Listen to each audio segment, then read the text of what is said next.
So slowly but surely, little by little, some aid is beginning to be distributed into Gaza. The US and Israel-backed foundation, given the task of supplying it, it says it has now begun operations. It says that truckloads of food have already made it to distribution points and some has already been handed out. There's little evidence of that, though. There's no confirmation, for example, from the Palestinian side, but the foundation says moves will step up over the coming days. The distribution coming as the foundation's executive director, you may remember we told you yesterday, resigned because he said that operation could not fulfill its mission in a way that adhered to humanitarian principles. Well, let's find out more then. We're going to cross to Jerusalem, talk to our correspondent, Noga Tarnopolsky, who joins us from there. Noga, it's still very unclear what may have got through, but it is pretty clear, isn't it? This is still very much a drop in the ocean, even if some aid is getting there. Yeah, it's barely a drop in the ocean. To my understanding, maybe 100 or 200 truckloads of food have been able to enter Gaza since the end of last week, after more than 2 months of a blockade.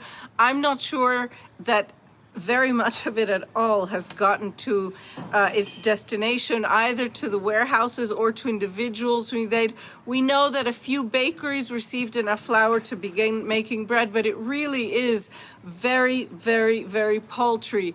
I wanted to add, to the best of my current understanding, this foundation that you mentioned, the Gaza Humanitarian Foundation, that lost its CEO on the day it was supposed to begin work 2 days ago, it's not my understanding that they are yet being able to process any aid at all. I think it's still Israel manning the borders and the UN bringing in its trucks, this kind of old-fashioned system that is very haltingly beginning to bring in some aid, and that the foundation has not yet been able to establish any regular mechanism for the distribution of aid at all.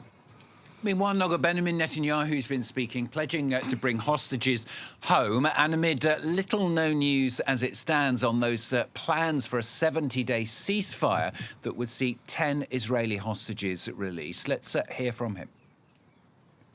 As in the past, so too today, we will defeat those who seek to take our lives. We will bring back all our hostages, and we will ensure that Gaza no longer poses a threat to Israel.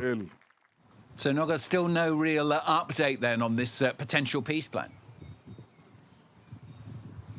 Nothing but confusion and a lot of pain yesterday.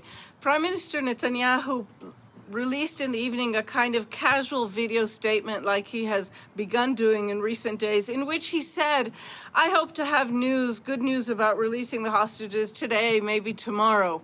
This not only triggered headlines around the world, but it triggered hope among the very confused families of hostages. We're talking about almost 60 families in Israel whose loved ones, alive and dead, are still being held by Hamas in Gaza.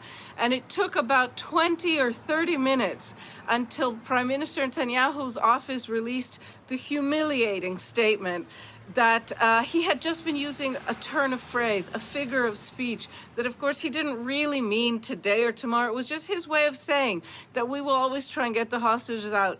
This ended up causing rage in Israel, absolute rage across the board.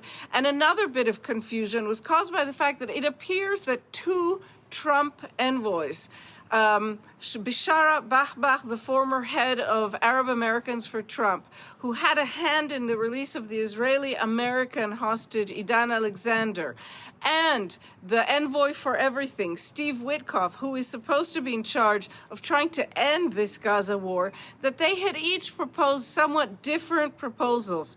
Bachbach to Hamas, Witkoff to Israel, and that was the reason for such confused statements yesterday. Hamas saying we had accepted, then they're saying no, we haven't. The Israelis saying we rejected and we accepted. All of this mess apparently stems from some kind of behind-the-scenes negotiations that are still taking place by these 2 gentlemen who are not yet completely coordinated in offers they're making each side. Noga, thanks very much. Noga Tarnopolsky, our correspondent, talking to us there live from Jerusalem.